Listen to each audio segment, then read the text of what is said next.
sangat panjang dari Danang sampai Sungai. Nah, inilah map budidaya lobster terbesar di dunia.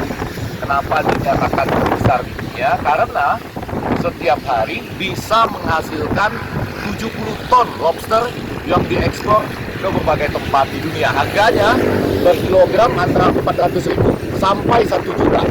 Nah, yang unik tentang lobster ini adalah tingkat keberhasilan hidupnya kalau di alam itu kurang dari 1%. Tapi kalau di budidaya seperti ini, tingkat keberhasilan hidupnya itu bisa sampai 70%. Dan yang paling menarik adalah ternyata setiap hari budidaya lobster di Vietnam ini membutuhkan 20.000 benur atau bibit lobster mutiara dan membutuhkan 500.000 benur atau bibit lobster pasir. Pertanyaan terbesar, dari manakah asalnya benur atau bibit lobster itu? Ternyata 80% datangnya dari Indonesia, dan mungkin 20% lagi ada dari Filipina, Afrika, dan Sri Lanka. Tapi tidak sepanjang tahun karena hanya bulan-bulan tertentu saja.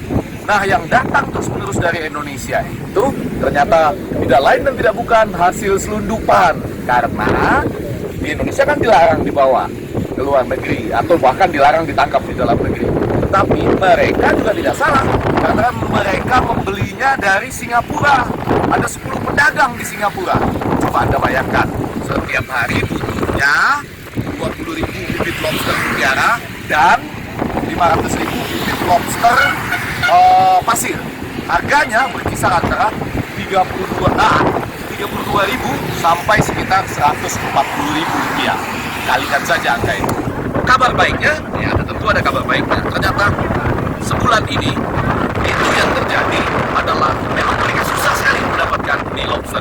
Pada hari ini tidak ada benih lobster, dan secara umum pada bulan ini hanya 10% benih lobsternya. Nah, tentu sekarang kita harus berpikir bagaimana jalan keluarnya. Ada beberapa usulan. Yang pertama, kita bisa kerjasama dengan mereka. Mereka juga kita minta membuat alih teknologi. Jadi budidaya juga banyak tempat-tempat seperti ini di Indonesia juga.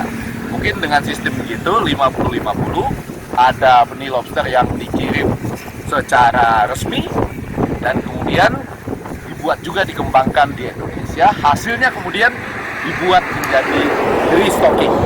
Semua data ini adalah valid karena menarik sekali. Kami di sini ternyata diterima oleh, sebut saja namanya Aceh.